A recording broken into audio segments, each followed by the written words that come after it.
Welcome back to Community Conversations. I'm your host, Steve Mantis, and my guest today is Frank Pullia, City Councillor with the City of Thunder Bay.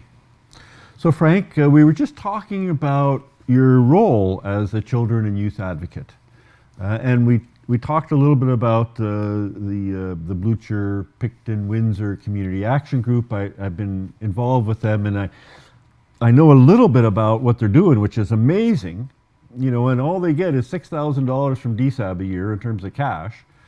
They get some in-kind support, which is totally great from the city.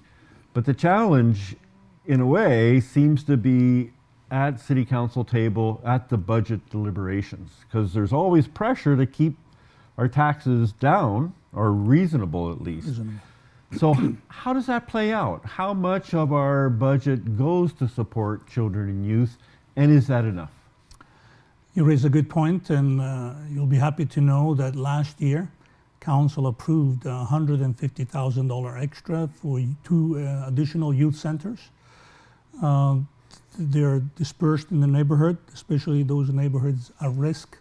The Healthy Kids Community Challenge has been funded by the province, and they're doing tremendous amount of work across the city, including Indigenous youth. They're the ones who led this review in that neighborhood. And there'll be more recommendations coming.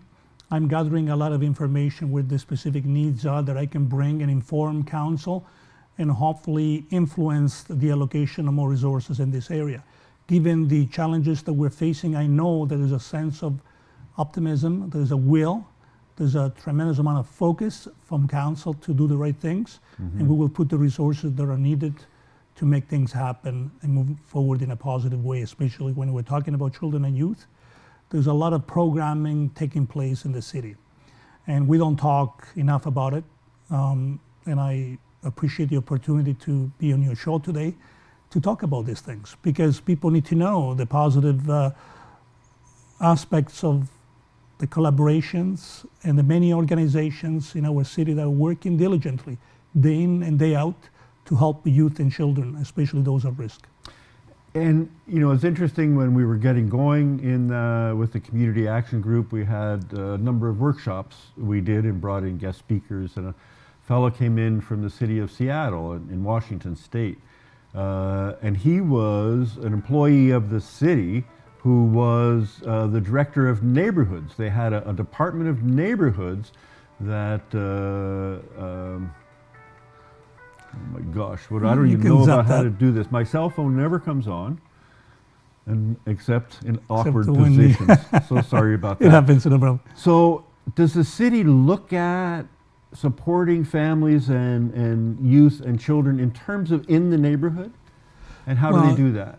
Well, that's what the review from the Healthy Kids Community Challenge is meant to provide, and they're coming forward on June 26th to make a presentation to City Council. Okay. And out of that, there'll be plenty of questions, and hopefully will emerge as, you know, here's what the need is, and we can direct and suggest to administration that they will be put into next year's budget for consideration. At the end of the day, we need to have that evaluate everything, because there's never enough resources to do it all. So you have to see and identify your priorities, but right now this is a priority area, and I will keep pushing as the child and youth advocate to make sure that we are moving quickly in remedying some of these challenges that we're facing as a community. And you know, now we're talking about the budget. It's not just dollars and cents. It's at the end of the day, how efficient are we in delivering services while we maintain reasonable taxation levels. We have invested in a pothole machine that should be coming here soon, I hope. The sooner the better, so that they will complement the great work of our road crews are doing in patching, you know, our potholes and our roads. As you know, we're talking about community sustainability. It's climate adaptation, being proactive. The climate changes that we have experienced this winter should dispel any doubt. You know, when you have 3 thaw-free cycles, and in the middle of the winter you have rain and potholes are emerging in the middle of the winter, you know we can hardly keep up. So that's an investment. that I think will be appreciated by our community. We also, we're cleaning up the neighborhoods. Last week, there was 160 people under the leadership of some community organizations. They came out to clean up the neighborhood. I was involved with cleaning up Hillcrest Park, and you can see how people coming out of their homes are appreciating to see these volunteers cleaning up. It's a spring cleanup. Mm-hmm. And I'm I have already requested administration to work and with a different organization, maybe continuing throughout the summer.